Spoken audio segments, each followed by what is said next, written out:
This morning. This is our first Africa Policy Breakfast for the year, and know that there will be many more to come.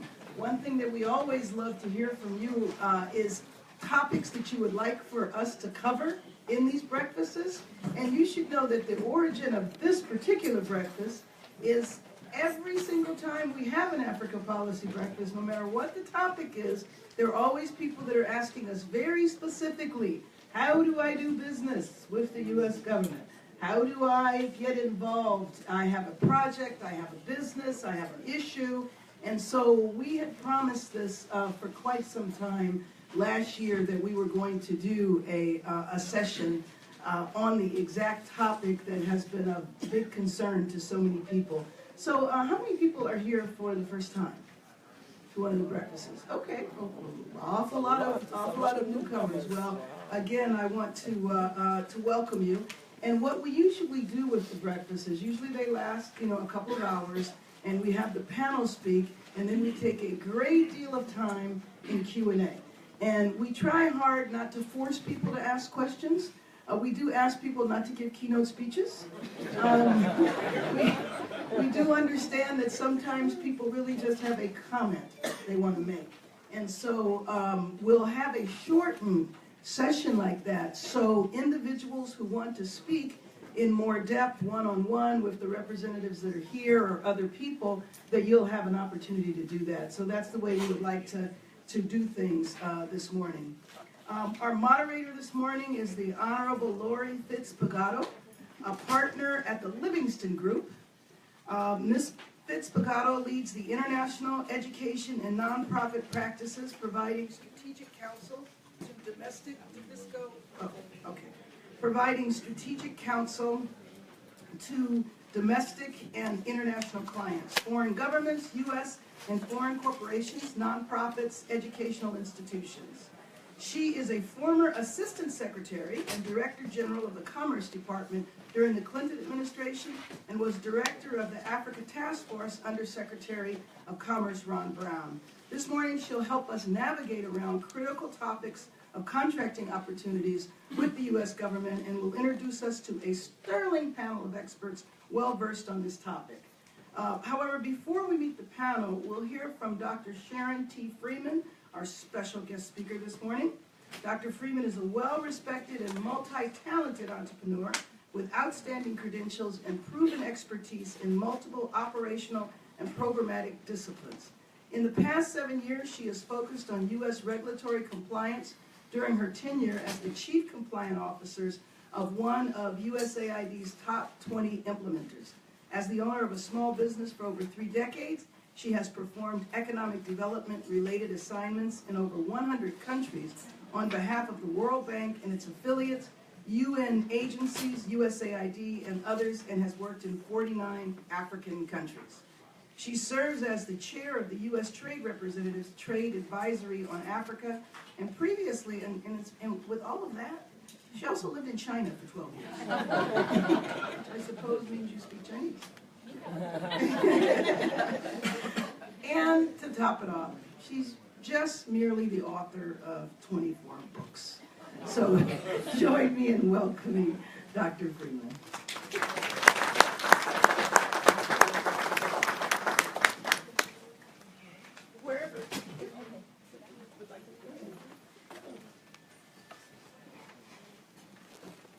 Greetings, everybody. Thank you. I don't usually have notes, but we have such a short time. I thought I'd better jot them down so I can say precisely what I want to say to you. First, thank you very much, dear Congressmember Bass, esteemed panelists, and members of the audience. And I see many friendly faces. Thank you very much for being here as well. Just to put my comments in context, I'm going to tell you something about myself that was not mentioned. I began working in the international arena in 1977 when I first joined Booz Allen in Hamilton. I then worked for the U.S. Trade Development Agency and, in fact, was its representative in China for a number of years. I started my own consulting firm in Hong Kong in 1985, and as the member said, I did live there for 12 years. So from the time I started my consulting firm this is what will resonate with you. I really asked myself one question, and that is, how do I find international business opportunities? I was focused solely on that question for, in fact, most of my life. But here's my message to you today. I never once asked myself in over 3 decades about how to become knowledgeable about the back office functions associated with doing international work. I'm not saying how to get the contract or where the opportunities are. I'm talking about how to do the work. So this issue is essentially about compliance. And the question is, how do we learn how to become compliant with all the rules and regulations that apply to performing international assignments, whether they be for USAID, the World Bank, the African Development Bank, MCC, or any of the other organizations. And those are U.S. government regulations. But mind you, there's also the issue of being compliant with host or foreign country regulations. So it turns out that really what separates the men from the boys, excuse me ladies, so to speak, in the world of international development project implementation is how well you can implement from an operational point of view. I know we all think about how brilliant we are and about the programs to help people that we want to undertake, but you have to do that work compliantly. So it turns out there are 2 halves of the story concerning international work. Part 1 is about how to identify the opportunities to bid on. You're going to have a lot of help among the other panelists and other people in this room about how to identify the international opportunities to bid on. But I underscore part 2 of the equation, which is arguably the hardest, is that which concerns how to learn how to become an expert in managing the compliance aspects of conducting international awards. And I'm talking about grants management, award management, procurement management, and all the things that are involved in the backroom functions of doing the international business. So my message here today, and the reason why I presume I was invited to speak, is to underscore this point and to encourage you to begin and or to continue to hone your skills and knowledge of all of the operational compliance factors associated with doing the business that we all want you to win and that I want to win. Okay? So please use government resources, and I know we have a number of representatives here from SBA, USAID, and others, but use these government resources, and if they're not available, advocate for them, particularly not only in terms of how to use the forecast, again, to identify the opportunities, but advocate for services to help you learn the compliance aspects about award compliance. I'm sure that my fellow panelists will underscore this as well today, and that's my message, and thank you very much for allowing me to be here. Thank you very much, Sharon. We appreciate that message. We'll talk a little bit more about it as we introduce our other panelists and hear them speak. But before I do that, I'd like to acknowledge the ambassadors who are here today and ask them to stand, and embassy representatives, and welcome to all of you, please.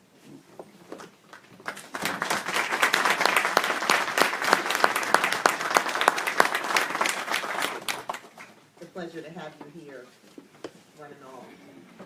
I also look around the room as someone who's been around this space for a very long time. Sharon and I have probably known each other for 25, 30 years. And there are many people here in the room whom I have known for a long time, and so many experts.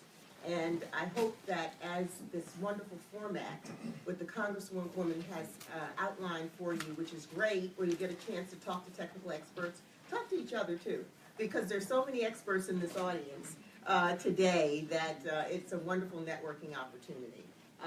And I look around and see people from the various agencies that I will ask them to introduce their experts who are here. So we're going to stay on schedule, and we are going to go next to Mr. Gene Cornelius, who's Deputy Associate Administrator for International Trade at the Small Business Administration.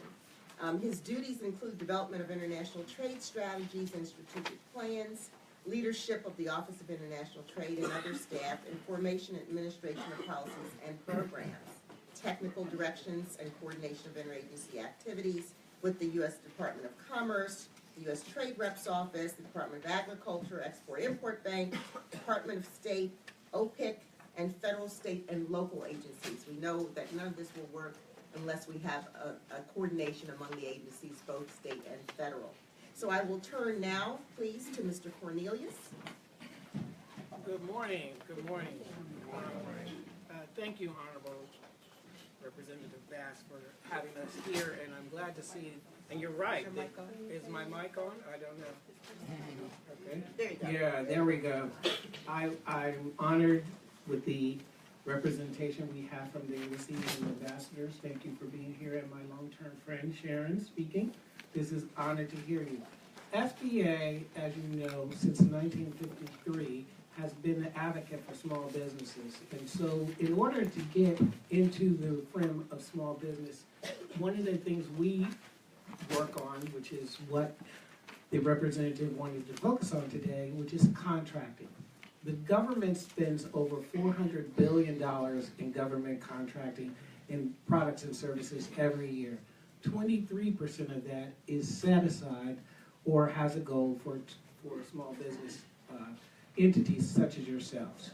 We at the SBA work with all 24 federal agencies to make sure that that goal is obtained. And we have managed to obtain that goal for the last 3 years consistently. That means over $99 million go to small businesses every year in government contracting. So this is a worthwhile time to be having this breakfast and talking about this very thing. And you know, our keynote speaker touched on something that is very important, and that is knowing how to implement those contracts once you get them and processing the grant process.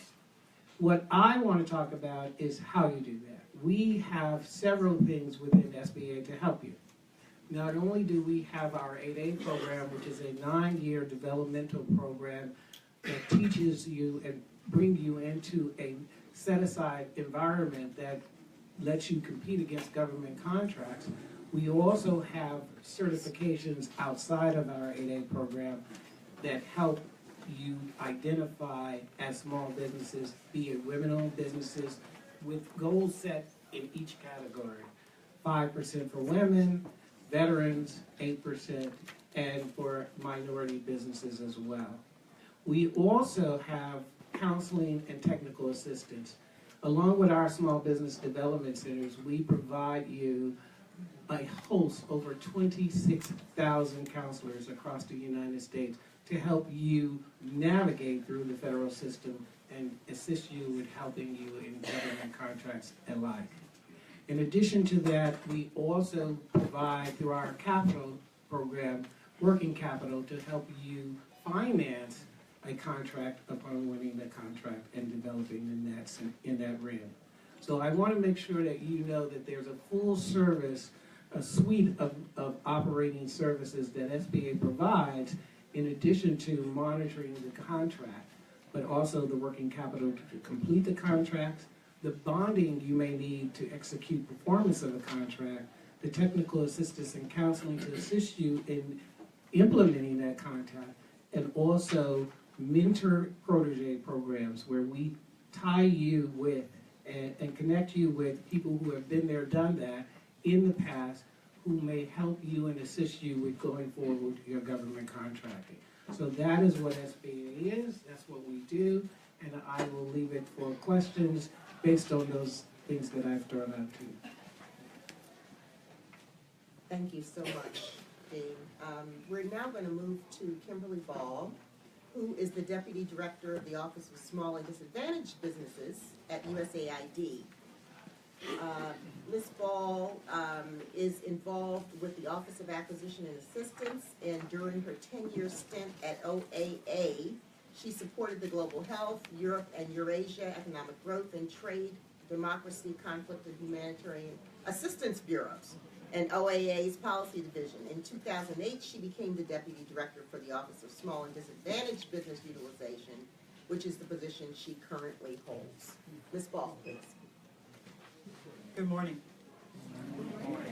I see a lot of familiar faces here this morning, so I'm glad to see so many of you who have come to join us this morning. Thank you to Representative Bass for inviting us to participate in this event. We're quite excited to be here. I want to begin by introducing my colleagues as well. I have two folks who are here, actually three folks who are here with me. I'm outing one of them who is here as a spectator this morning, but Jamie Rogers is with us over here, to your right and your left. And we also have Suhaib Khan, who's one of our contracting officers, and Eric Picard, who works with me in the Office of Small and Disadvantaged Business Utilization. All three of these gentlemen have been with the agency for quite a while and have vast knowledge and experience with the agency. So when we get to a point where you're able to speak to folks, please make sure that you take a few minutes to talk to them. Okay?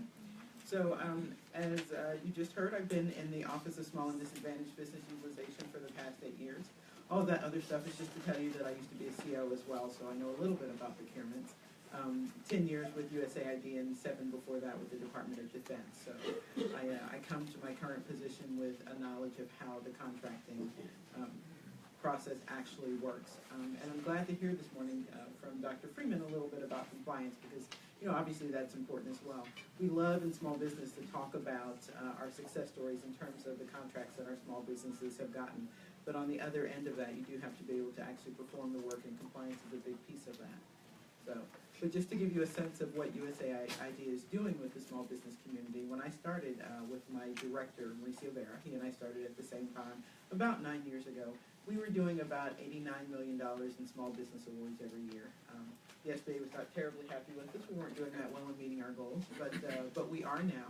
And in the last year, in FY16, we obligated $551 million to U.S. small businesses. So we've come quite a long way. And we've been quite intentional about that. So I want to share with you a little bit this morning about how you can come and work with us and what it actually, what the opportunities are. So if I might ask, just because my office does focus on procurement, I want to make sure that I know who I'm talking to and I'm not ignoring those folks who are with nonprofits. But how many folks are actually business owners? And how many of you all have nonprofit organizations? Okay, and that leaves a huge gap in between, so maybe later during the question and answer phase we can find out who those other folks are. Maybe just it's a little early, people want to raise their hand, not quite sure about that.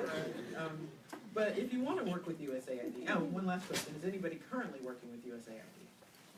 Okay, all right, a couple of familiar faces I see, good morning.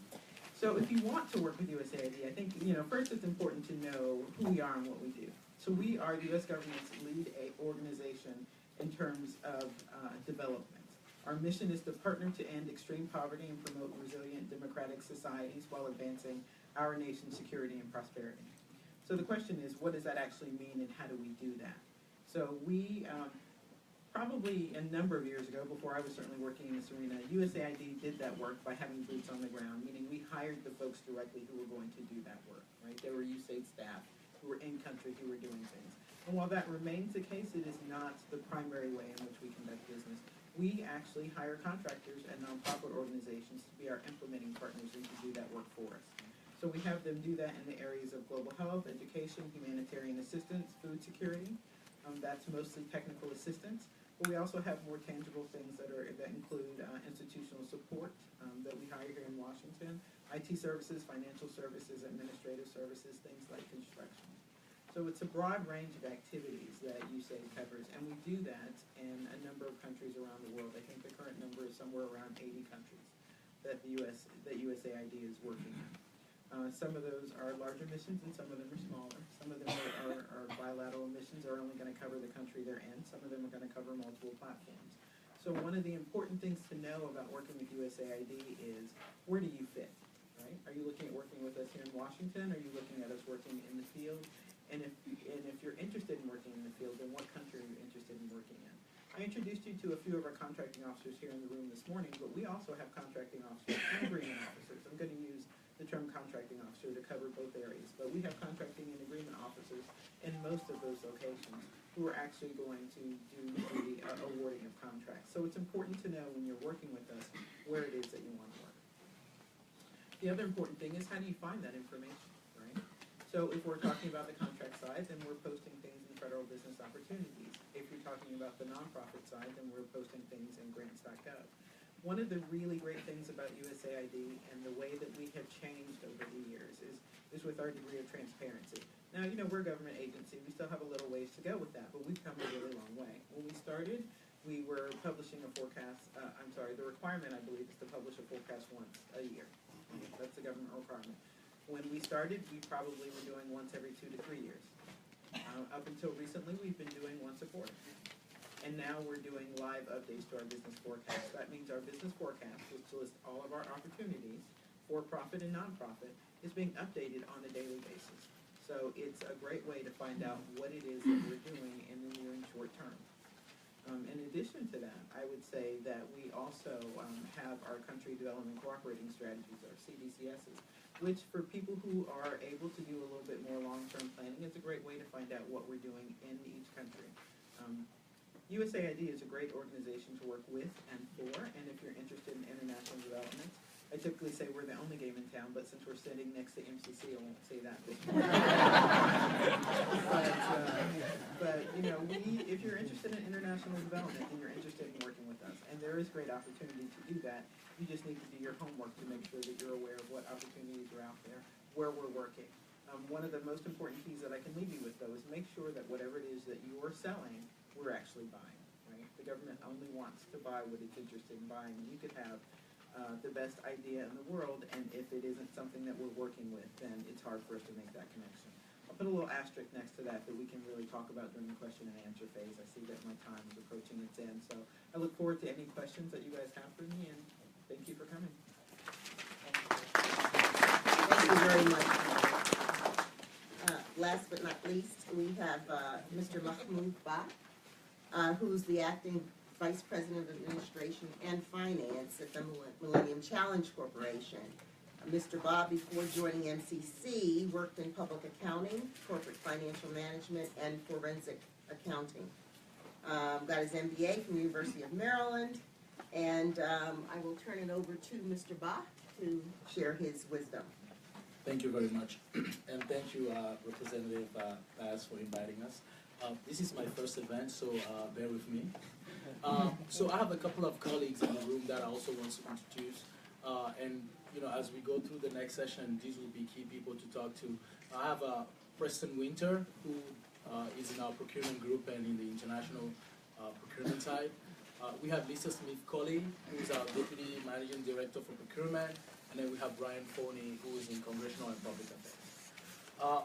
Like Paul said, I think that in order for me to speak to MCC, it's important that I explain who we are and how we do business.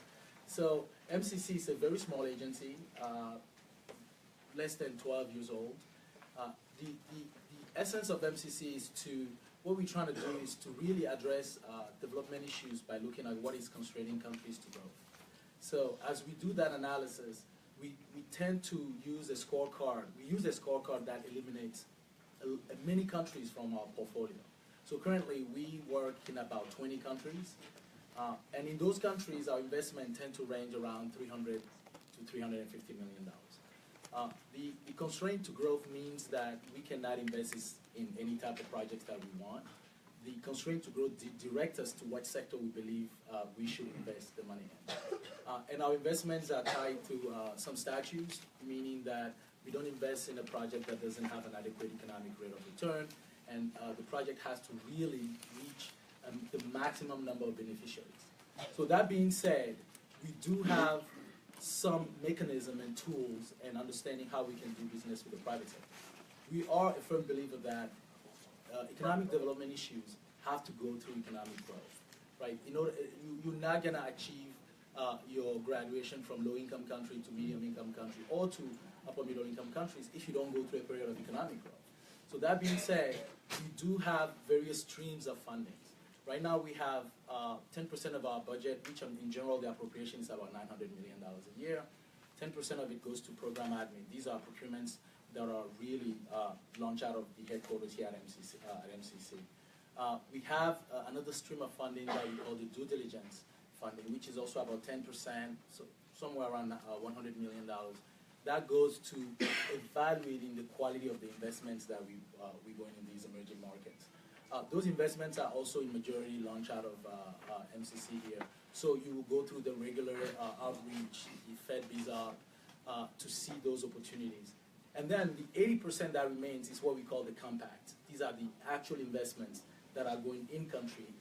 We have a model of country-led investment in the sense that when we go in country, we do not implement the project. We build on local capacity country systems so that the country can lead that investment. So when we leave, many of you may know, we have a footprint of 5 years or 6 years in country maximum. When we complete that investment by statute, we have to finish the investment in 5 years. And the sustainability and the implementation post-compact is led by the country.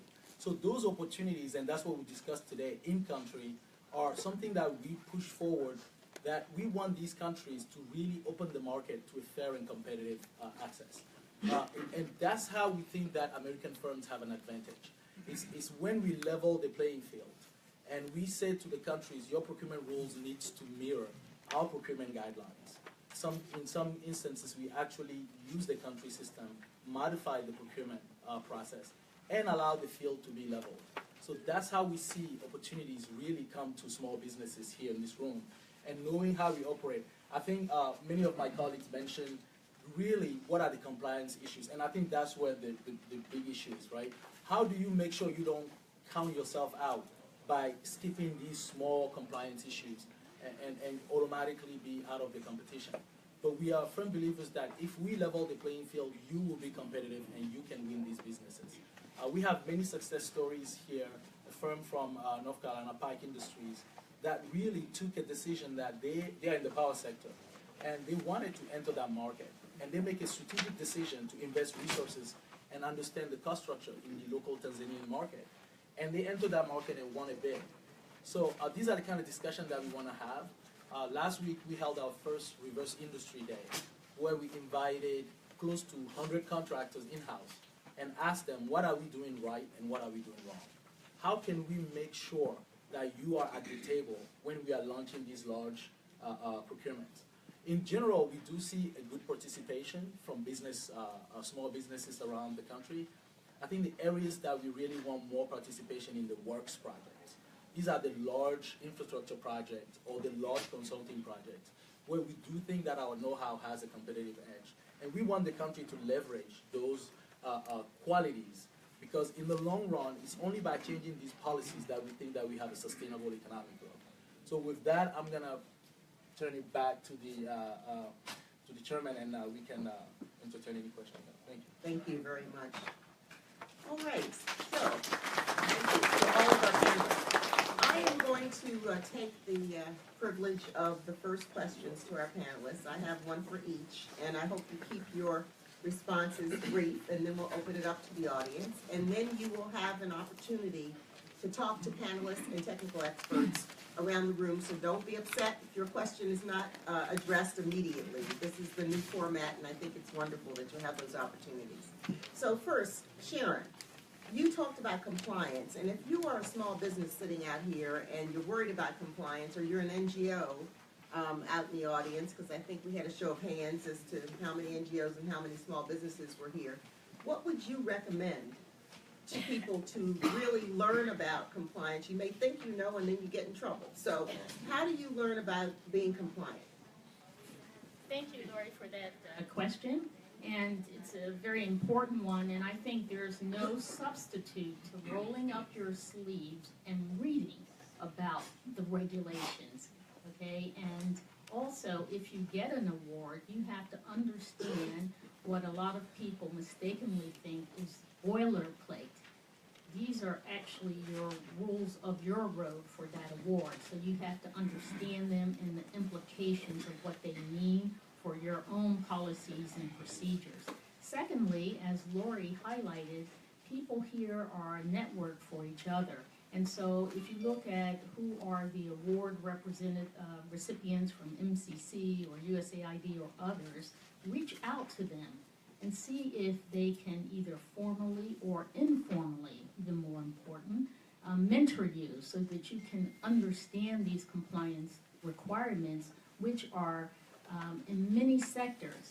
Everything has a whole learning sphere around it. If we're talking about procurement, there are many regulations for that. So take a bite at a time and learn them. Dedicate yourself to saying, okay, now I want to know about subrecipient monitoring or procurement or grants management. Find others in your network. In my opening remarks, and I'll just say this and get off the throne. I know Lori's looking at me here. Don't take too long. But when I made my opening remarks, I said that it took me decades to understand the importance of this issue. One of the reasons it took so many years is because I didn't have a network. I had to learn regulations one by one on my own. So I encourage you to leapfrog over that process. Do not take 30 years to start figuring out how important compliance is. Start today and use each other as resources for that. Thank you. Thanks, Sharon. Now I'm going to turn to Jean. You talked about the 8A program, and you talked about that program and being able to get into it, and I know people graduate from it. Could you talk a little bit about what that program is, how you qualify, what you must do, and what is the relationship between you at SBA and, for example, MBDA? Because, see, I'm a commerce ex-person, so I want people to understand what the relationship is there. Okay, great. That's a very, very interesting question. So the 8A program is a 9-year developmental program. The first 4 years is developmental, and then the last 5 years is transitional. And what we do in that program is we take small businesses and we leverage what we know in the federal government, and we train them on how to do procurement in government, but not just federal government. We also do it with what we call a match in local and state government procurement. And what we look at is we use several vehicles to develop the individual. One is our technical assistance and training that I spoke about through our small business development centers, through our women's business development centers, through our veterans groups that we have. And we have set aside contracts that can be awarded to these individuals who are eligible for these programs. Up to $3.5 million in contracts can be set aside without competition, and up to $5 to $10 million can be competed in these contracts. But only those people who are in the program can compete against these programs in this environment. So it limits your compatibility, and it gives you a chance to really get in there and get a contract. In addition to that, we have what we call small business officers, who BOS is business opportunity specialists, who assist you and take you through what Sharon was talking about, the compliance and how you have to exercise that in terms of requirements of that contract, and making sure that you're eligible and continue to be eligible for the program.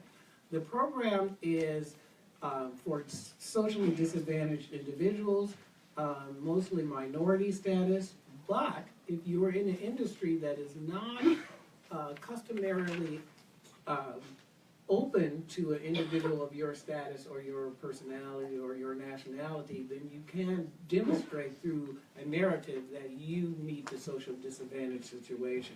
It's also financially restrictive, because you can't have a net worth of over $150 million.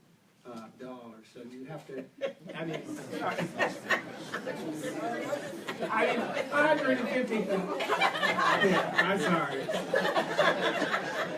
Take that back. You have to, you have outside of your home. Yeah, I had a Moonlight moment. I had an Oscar moment. My digits went crazy.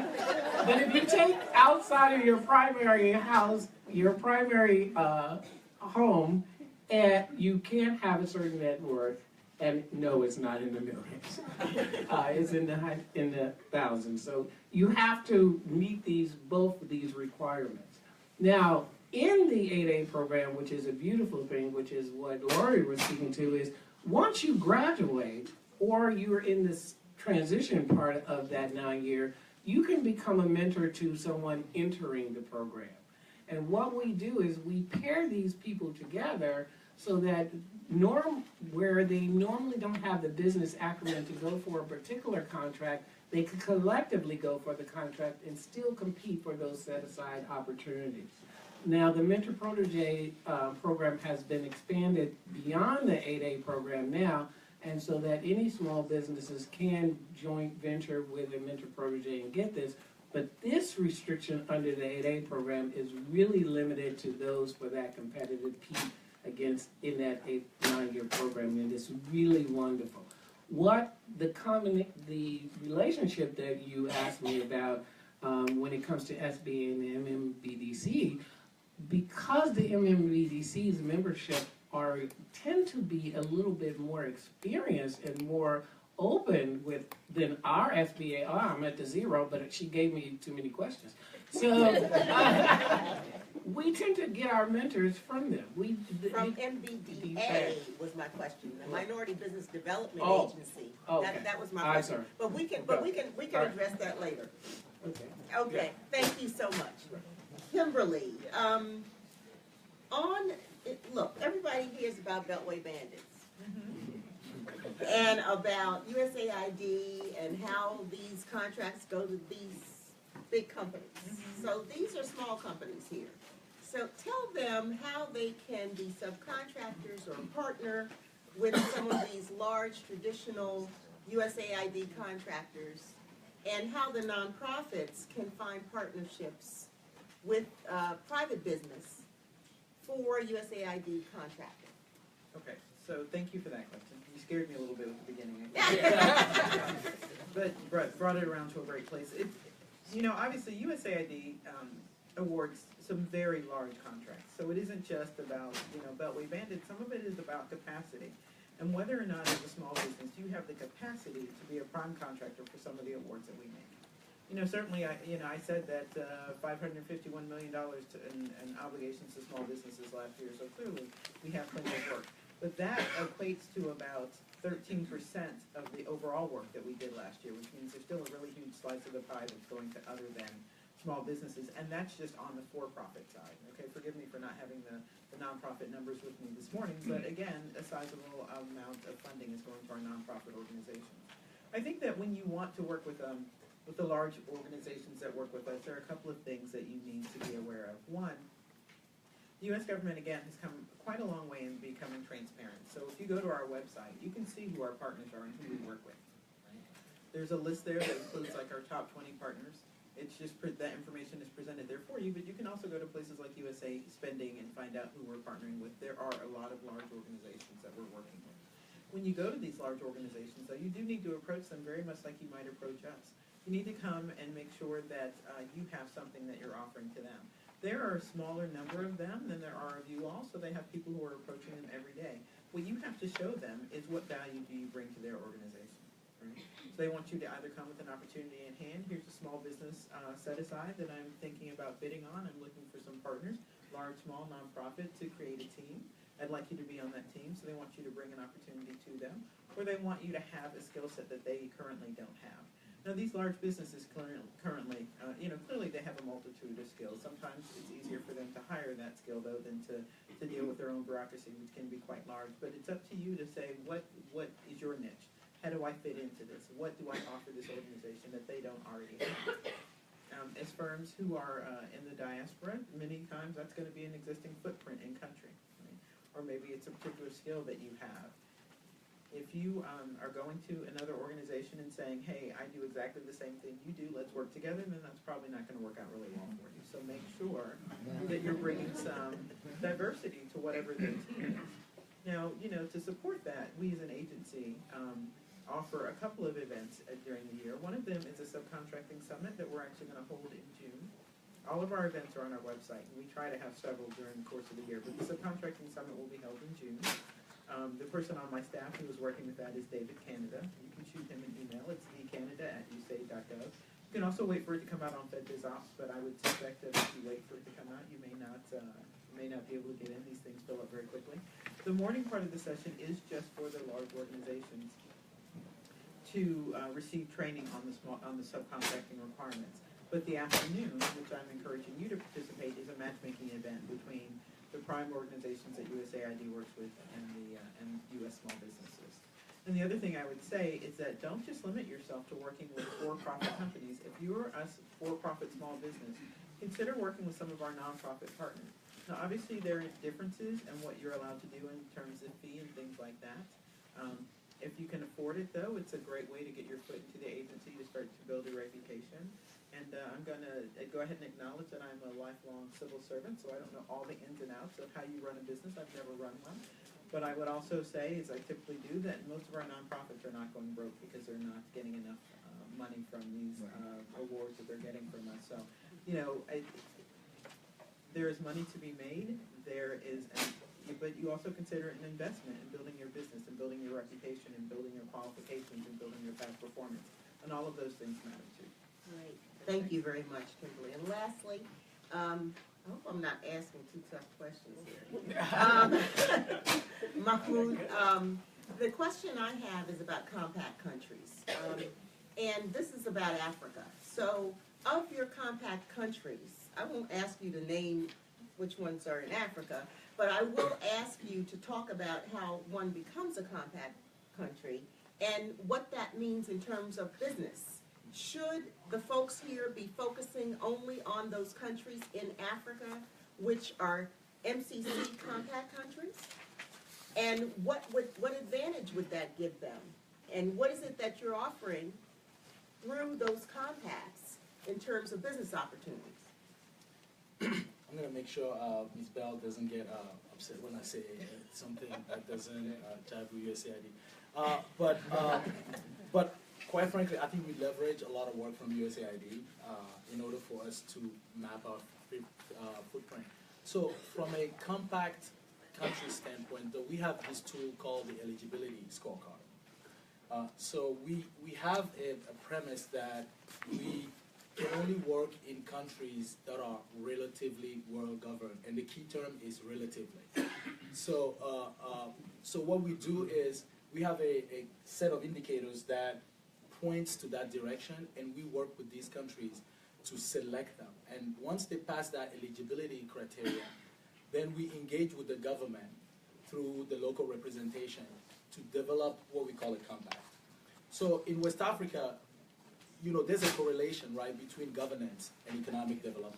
There's plenty of research there that indicate that, countries that are relatively well governed tend to relatively do well in the economic performance. So I think USAID had a bigger task than we do because we kind of like narrow the field. So the work is, I won't say it's simple, but it is, we are more focused in the sense that, for instance, in West Africa, we are now working with Cote d'Ivoire, Benin, Senegal. We have a threshold program with Togo. We had Mali, but we had to stop because of the coup. So we tend to have that advantage in the sense that we have, by statute, have to pull out of those countries. But that doesn't mean that the other countries do not have an economic engine. So, but we do tend to focus in those markets that we do believe are going to drag the other countries into that field. Democracy, it's believe it or not, it's a key indicator. There's a link between countries that have stability year over year and economic performance.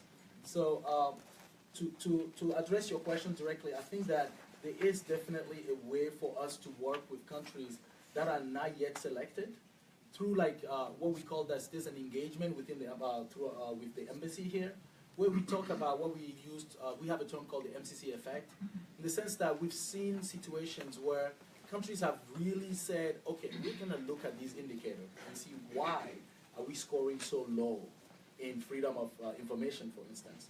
And because the government now start focusing on it and really start doing some of the policy issues that we're addressing, they see the performance, but it's not something that happens overnight. it takes about years for those indicators to catch up. And it goes the other way also, like when a country all of a sudden start adopting policies that are counter to our values, then it would take a couple of years for the indicator to reflect that, okay, there is a lack of performance in that sector. I hope I've addressed the question. Yes, thank you. Very well. And if you haven't, I'm sure no one will be shy out here in the audience. We're going to now take audience questions. Oh, I'm sorry. Congresswoman. Yeah, if you don't mind, I just wanted to ask the question. Mr. Cornelius, you were talking about the 8-year program. I wanted to know, 9-year program, how often that's offered and how many people are brought into it on an annual basis. And then to our USAID representative, when you're talking about contracts, how many are off, where the bidding is opened up, or are they multi-year? You know what I mean? So in other words, what's realistic in terms of opportunities that open up annually? You want me to go first? Sure. So and that's an excellent question. The 8A application is continuous. It is open at all times. We have 2 processing centers, one in Philadelphia and one in San Francisco. Depending on where you are, if you are west of the Mississippi, then your application goes to our San Francisco office, and if you're east of the Mississippi, it goes to our Philadelphia office. And you can apply for the program any given time. The application is open.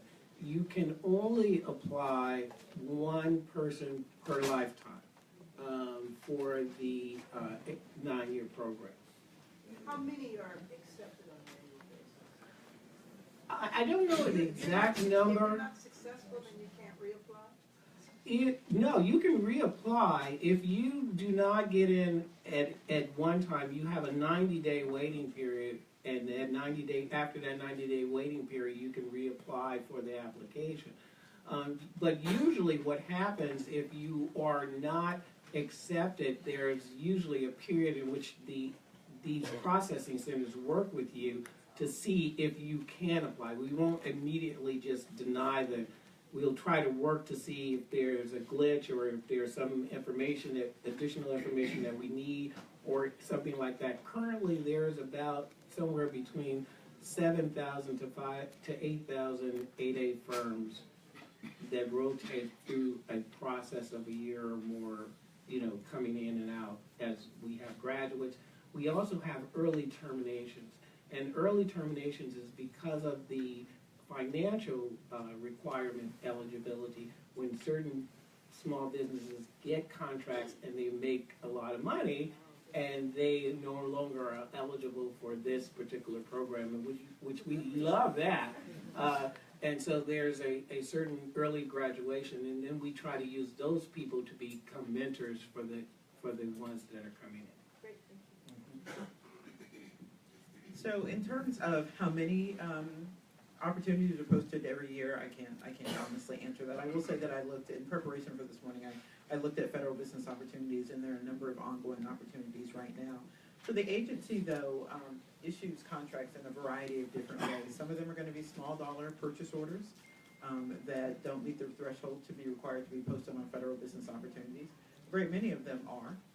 We also use GSA schedule. Our largest contracts tend to be our IDIQ contracts, indefinite quantity, indefinite delivery, or with that, indefinite delivery, indefinite quantity. And those are going to come out once every 5 to 7 years. They are long-term contracts. So if there's something like that you're interested in, for example, we have a monitoring and evaluation services, IDIQ, that's maybe 2.5 years in. It's a second iteration of that contract. It's a total small business set-aside.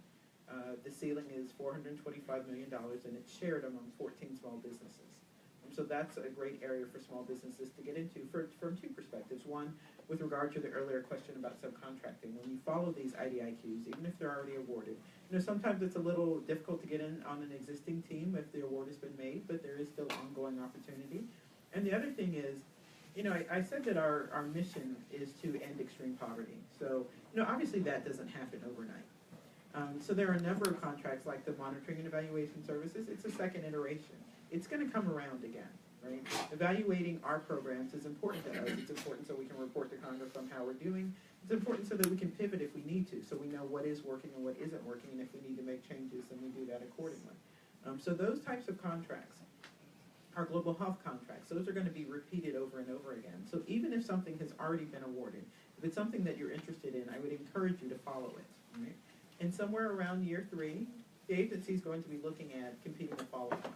And that's really the point where, for subcontracting opportunities, you need to start looking at what the teams look like. Building your own team. We're trying to get on a team with a prime who might, with a large business who might be interested in doing that kind of thing.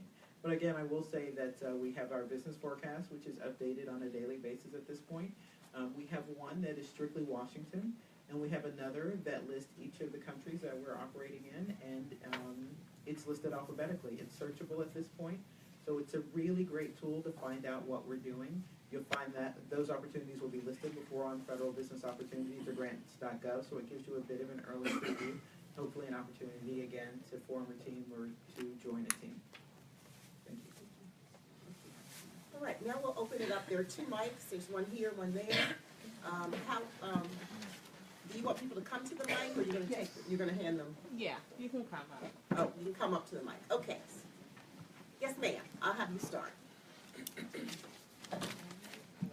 Please state your name and your association, and then a brief question. Good morning, ladies and gentlemen, ambassadors. My name is Rosemary Segera. I'm the president of Segeros International Group. We focus on small and medium businesses, especially on manufacturing and innovation in Africa. Thank you so much, Congresswoman Karen Bass, and I want to thank President Donald Trump for saying "Making America Great." Making America great is creating jobs and employing the Americans. So now we are here talking about Africa. We have all these people are not small companies. We are big companies inside here. When those companies, you give them contracts to go to Africa, how many small companies in Africa do they work with? How many jobs in Africa do they create? We also want to make Africa great. So we hope your organizations are not going to be the usual game of my sister, my husband, my brother, my friend.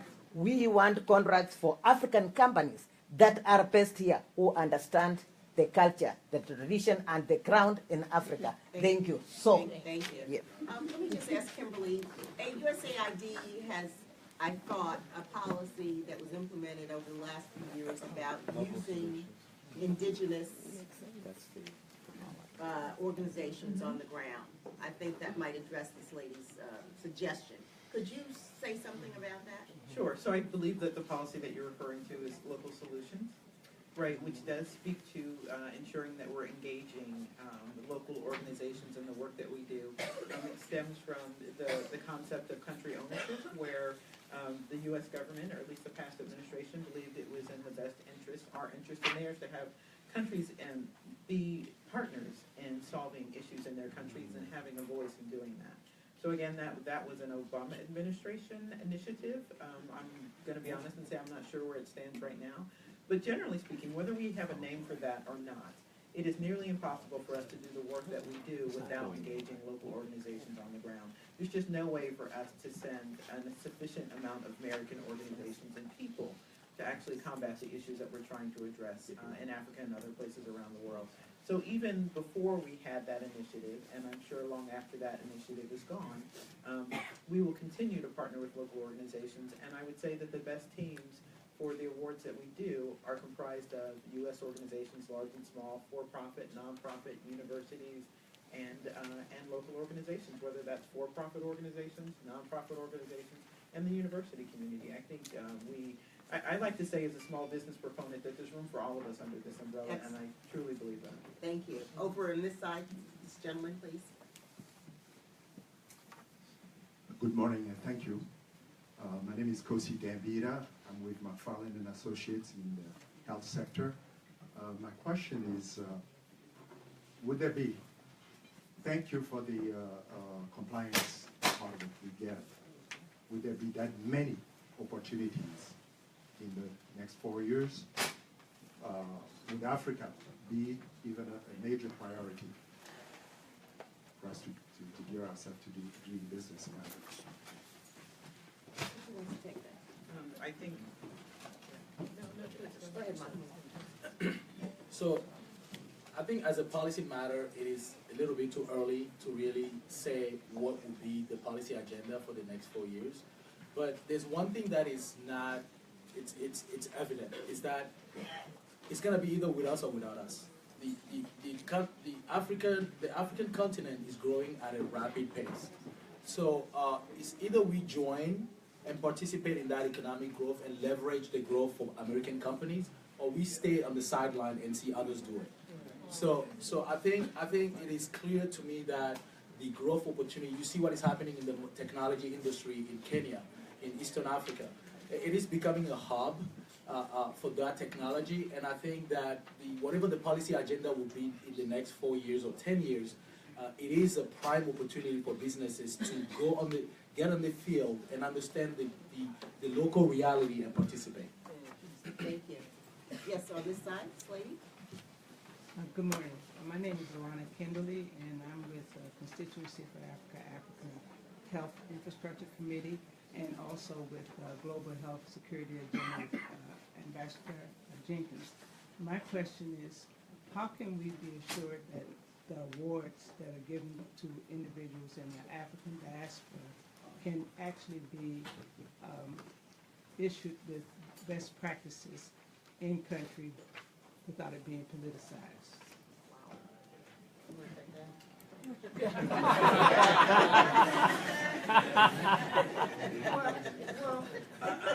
I'll take a stab at it. I think that's a very, very realistic question, all jokes aside. But I think that because we have standards and because we have practices and because we have terms of operations, when you have constraints and you have the terms and responsibilities of contracts, then that compliance kinds of guides us and gives us a ground rule of how the playing field will be. You can never honestly eliminate all risk, and I would be not one to sit here and say that we can eliminate all risk here in the United States. But I think the reason we are a government of laws and the reason we have the contracts and the reason we have the terms, durations, and constraints and conditions of the contract is to modify and to monitor as best we humanly possibly can those kinds of things. Sharon just wants to add Can I just add one thing? Under acquisition or assistance, if a local entity is a sub, or if you are a sub here, the responsibility for that compliance is really with the prime. And so as we're talking about learning what all those requirements are, as the prime has the ultimate final responsibility for that, you need to be making them train you on what those compliance requirements are and what their systems, templates, policies, and procedures are for that compliance. So if you're a local entity in a foreign country or a sub right here, when you sign that award from them, say, okay, how do you do procurement? How do you do grants management? You make them teach you, because the bottom line is, if you fail, they fail. So they have to help you to win. Thank you. And that was non-partisan question too. on this side, please. Hi, my name is Ursula Cantalata. I'm with Safer World. We're an international NGO, so we're one of the nonprofits in the room. And we work on peace building and community security. One of our main concerns, speaking of regulation and compliance, is material support. And I was wondering if any of you could speak to kind of what you see as the future of the material support, prosecutions, licensing, and sort of what you might see in the next administration. I don't think the Patriot Act is going anywhere, but I'm going to be honest with you, I'm not clear on the question. Is anybody? You're not actually clear on the question. Don't go away. Yeah, Ursula, I'm sorry. I'm happy to address it once I understand it. sorry. What do you mean by material support? Apologies. Material support to foreign terrorist organizations. So I guess maybe not the right group to ask, but under the Patriot Act, you can't provide material support, training, education, books, cups of tea, to anyone associated or potentially, possibly, maybe associated with foreign terrorist organizations, which has a large impact on our work, for example, in Somalia, Ethiopia, Kenya. Okay, I'm not sure that we are the right group to answer that. That's fine. But, what I would say is I would imagine that those rules would be getting more restrictive and not less. But apologies for not being able to give you a substantial answer on that. Thank you. Yes, ma'am. Hello, everybody. My name is Manal Taha. I work for the United States Institute of Peace. My question regarding the countries that's been in sanctions in Africa, specifically Sudan, for a long time. The private sectors companies there, they really left without any exposure to U.S. Treasury procurement acquisitions or regulations. My question is, in your plan, specifically, you, Mr. Baha, you said that your plan is to make the companies and small businesses and countries procurements and a mirror for the U.S. government regulations. To what extent you have a plan in all of your agenda and strategy that a country like Sudan, for 20 years being in sanction, the private sector is not working, it's not functioning.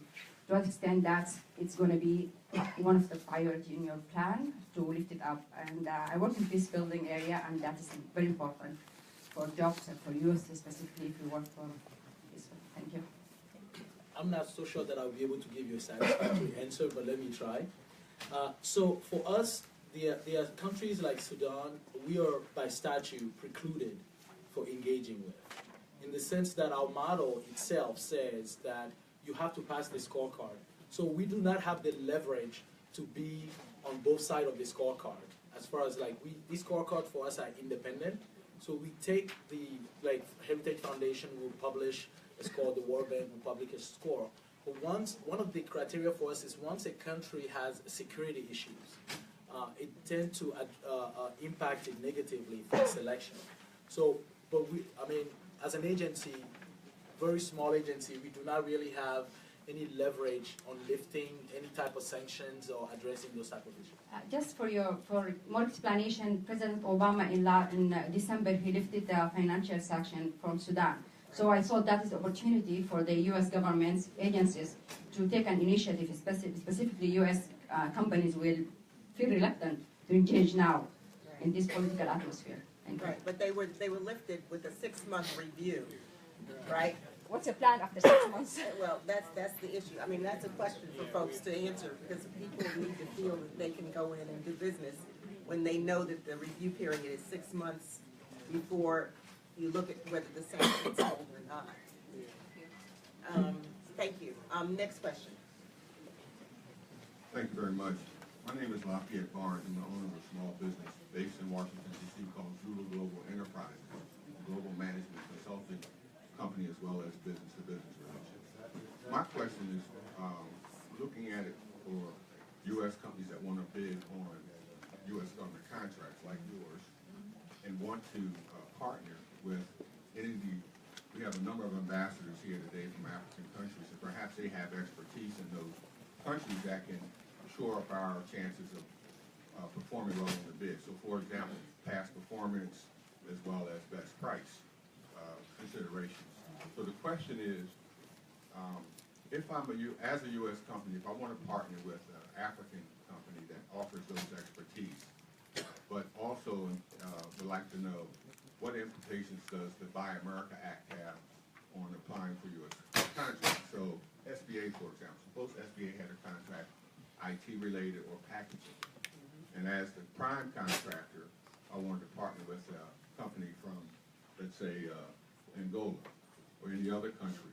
How does that Buy America Act affect my ability to compete on those type of contracts? And It doesn't impact your ability to compete. If you're the prime, then you can bid on our contracts for small or large business. So small business set-asides, full and open requirements. It's not going to complicate matters for you at all. The only thing I would say is that if that company is one who has experience and certainly a footprint on the ground in that country, then I think it would make your proposal stronger. Even if the work was performed offshore, for example. Let's say in Angola, the IT company or packaging company was doing the work in that country, and as a prime, I was going to deliver the service to a government contractor in the U.S. That wouldn't have an impact either? So no, but let me just qualify that a little bit. Okay, thank So if the award itself is a total small business set aside, then you still have the limitation on subcontracting. You have the requirement to perform a certain percentage of the work. I'm not so concerned about who your subcontractors are, but you do have to do 50% of the contract. I'm sorry, 50% of the services currently, but the rules are going to change shortly, and it's going to be 50% of the contract. So as long as you're meeting that subcontracting goal on a small business set aside, then you're fine. Now, if you actually receive the award as a result of an open competition, then there are no limitations on how much you can subcontract. Okay. Can I just add one issue with regard to, the procurement of goods within an award? The award states where the geographical destination can be for the procurement of anything related to those awards, whether it's acquisition or systems. So your award will give you a code, which is 935 or 937. In those cases, it will say that the goods can come from anywhere in the world or restricted, by whichever code they give you. Okay. So in general, for most awards these days, it's pretty open in regard to third-party or whichever countries that the actual goods come from. But your award specifies that. So Buy America doesn't have any restrictions on that type of? Not that, but understand that when you are doing this, you have a percentage, like she said, that you have to perform, and that you should have the project manager in your prime for the contract. Okay. But, yeah, so that's important. Thank you very much. Over here, please. Yes. Thank you very much. My name is Gabino Gabagumba, and I'm the CEO of Integrated Solar Technologies. We are a small, innovative solar company based out of Pittsburgh. My question goes to Mr. Ba, if I may. We in a compact awarded country in Benin, among others. We obtained a government tender to build 10 small power plants. However, because we developed our solar module along with the Institute of Complex Engineering System, Carnegie Mellon University, the Benin government asked us to secure funding, for the initial pilot, which we did. But then it happened to be part of the Planet Pledge Fund, which is kind of like, delayed a little bit right now. So my questions to you is, considering, the change in administration and possibly policy towards, renewable energy and Africa, what have you, how available is your due diligence fund to be tapped by companies such as us, where we in an area where China is, not to mention, is competing very aggressively with us U.S. companies and small people like us, and we have close to 60 million in revenue is frozen, and almost nobody on the U.S. side to help us, while we're on the ground. So, can you elaborate a little bit of how we can? So I don't know the specific of this case, and so I don't want to arbitrate the case here. But let me just say that from an obligation standpoint and a funding standpoint, when we obligate funds for a compact, it goes across administration. Okay? So we are a bipartisan agency. So actually our agency was created by President Bush. Right. So from a funding standpoint, we don't go by necessarily, unless the president issue an executive order to say stop that compact. So we will continue abiding by the agreement, which is a bilateral agreement between the United States and the Republic of Benin. Right. So on the funding stream, I'm not so sure that this is something that will have any impact on this specific case. You mentioned due diligence. Right. So due diligence are funds that we control and not the country. The country doesn't control that funding. Right. So same thing, our appropriation, we are all like any other federal agency, we are going through a CR. right now, a continuing resolution. So whatever happened out of this year and the new blueprint from the president's budget is going to come out soon. So we don't expect from an agency standpoint to see a drastic change as far as like the stuff that we already obligated and already have started working on. So I'm happy to direct you with other folks in the room to address this case specifically, but I don't think that there should be a concern on the obligation that the U.S. government made toward the government of Benin or any contract that we already engaged in from a funding standpoint. And our track record has been very stellar in that sense. But there may be specific issues regarding this case that I'm not aware of. So because your off-grid doesn't start until 2018. Correct. So we're kind of like ahead as Yes. a private, sector dealing with the government on that end. Okay. So we just want to make sure that at least we can get some collaboration or support. Yeah, let's have a sidebar. Thank you, sir. Okay, thank you. Yes, sir. How's everyone this morning?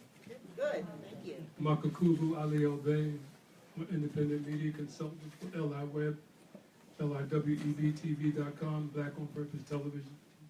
I'm also part of a loose coalition of organizations from African countries called the African Empowerment Council. And we're going to be hosting a economic development summit at the African Union, May 17th. And the theme of the summit is harnessing the diaspora economic current. When you lift the woman, you raise the nation. My question is to everyone, if you are interested, would you please give me your business card and I will email you the information.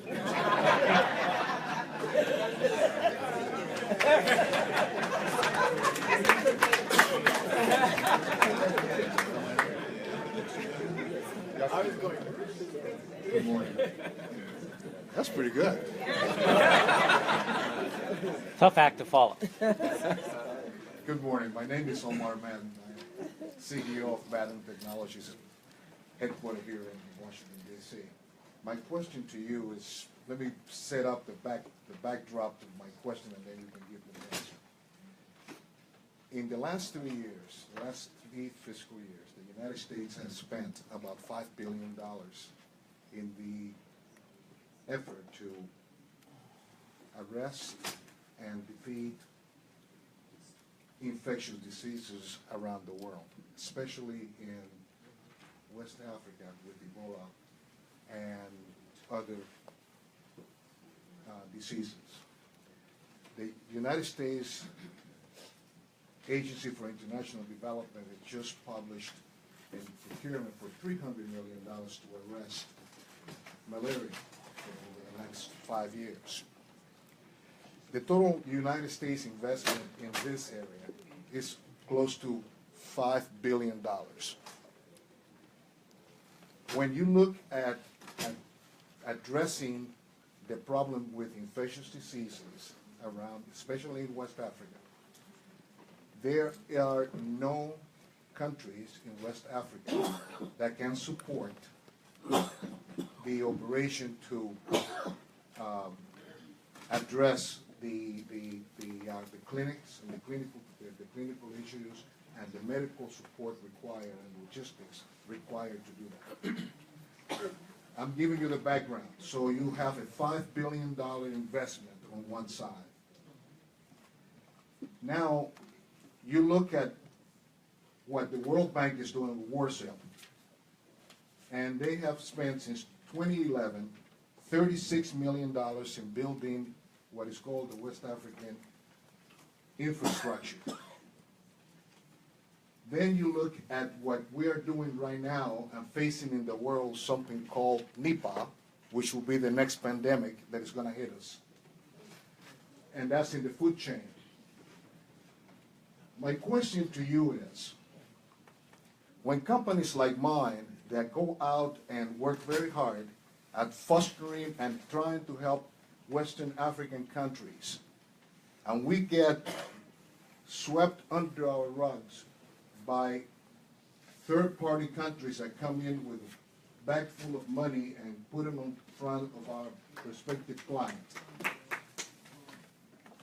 and the United States tells me that I cannot go out there and compete with that guy because there is no government support. I would like to know from all of you organizations, where is the help coming from? What are you going to do about developing and establishing a cohesive national policy to help our brothers and sisters in West Africa and everywhere in the world? And what are you going to do about helping the small business like mine that have been proven for 31 years in business, the ability to go out and compete against someone that comes out of, that is being funded by their government with no concerted effort to support West Africa and the infrastructure, but more importantly, the moment that NEPA hits Africa and NEPA hits the United States, we are going to pour $5 billion. I would like to know what is the program? What is the answer? What is the coordination? Thank you. I can speak to this issue a little bit because I'm actually on the Industry Technical Advisory Committee of the Department of Commerce. And the Secretary of Commerce is the coordinator of the Trade Promotion Coordinating Committee. It involves 19 federal government agencies involved in trade promotion.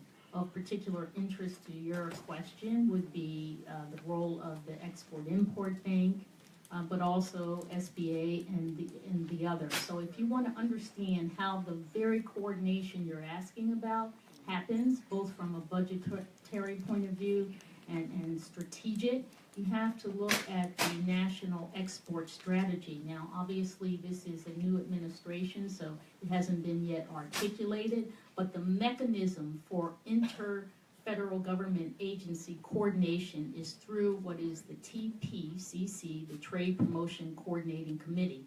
Go online at Commerce and get some of the old national export development strategies where you can see what was the strategy previously, but the mechanism for coordination is through Lori's old agency, Department of Commerce.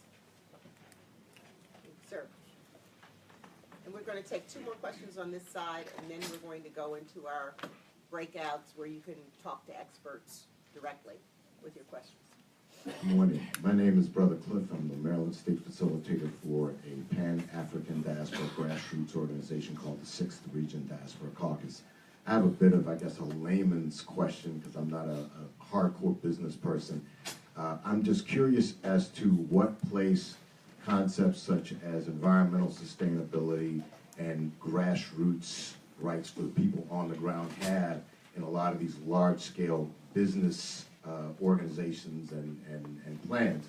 And the reason why I ask that question is because it seems so often when I start to see discussions pertaining to business, a lot of the times when you start to see some of the players that are involved, you wind up with, say, for instance, GMO and food patenting organizations such as Monsanto. You see resource extractors and the more dirty energy corporations being oftentimes represented, a lot of times taking advantage of these opportunities to essentially continue to pillage the environment on the African continent and to essentially push the rights of the people down underneath everyone else. So my question is, with regard to those issues, when we're talking about whether it's small businesses, medium businesses, large-scale businesses, is there a code of conduct or something that has been established to handle issues where, say, some of these other concerns are being attacked? Is it considered an externality, or is it just something that you kind of have to deal with as the cases come up? Thank you. Great question. I'm just going to turn it to AID particularly to talk about whether in the contracting process there are requirements that companies have to meet for CSR, for example, whether the big companies, when they subcontract to small companies, have to ensure that smaller companies meet their CSR requirements, whether foreign governments in Africa require companies coming in to meet needs that they have on the ground that are environmental, that are community-based, that are employment-based. These are all responsibilities for many different players in this game, and that's a really important question. Right, so I think that gets back to Dr. Freeman's earlier point about compliance. You know, certainly, regardless of the size of your organization, there are requirements that you have to meet in order to comply with U.S. government regulations. There are laws in place in the countries that you'll be working in that have their own labor laws, for example, and environmental laws that you have to comply with. I think it's one of the things that makes it a little bit more challenging for very small businesses to work in countries that you have to be able to not only perform whatever the service is, but you also have to be able to afford to bring on board your own procurement people, local attorneys, so that you know and are aware of what the requirements are in country. Dr. Freeman, I believe, someone on the panel earlier also spoke about the need to, if you're subcontracting with someone, to make sure that you're learning from them how to conduct business overseas. It's one thing to say, to have a passion for something and to be able to actually do the work. It's a totally another thing to be able to run a business in that country, and from that perspective. You have to know what the regulations are, what the registration requirements are, et cetera. Eugene talked again about the Mentor Protege program. Our agency has one as well, and one of the biggest values of the Mentor Protege program is just that. It's learning about how to conduct your business overseas. So we do offer a bit of training, but I would suggest also that that the place to get more of that training is probably through the SBA. Each of the local, each of the local, Virginia, DC, and Maryland all have PTAP organizations, right? Procurement Technical Assistance Centers, where you can get information about that as well. But I think ultimately the best way to learn is from a larger organization. So if you're a smaller organization who's looking to work overseas, and I would very much recommend that you subcontract as a way to enter the environment.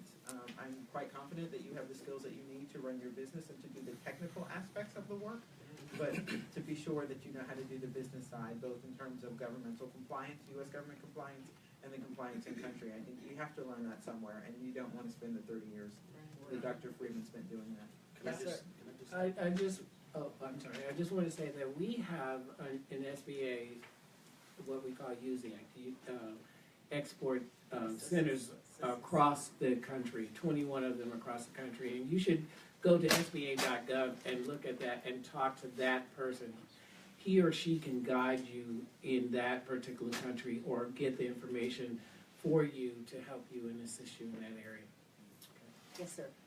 Good morning. My name is John Kilama. I'm a CEO and a founder of InnoFed, which is Innovators for African Development. I have a very simple question for all of you.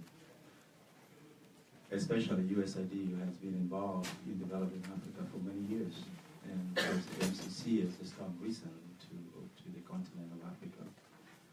What has changed in the last 20 years, or what are changing in Africa to provide information for any person who would like to establish business in Africa, and for any person who is trying to develop business in Africa who will make some collaborations or get kind of funding from any of your organizations, where could this individual actually go and find this information?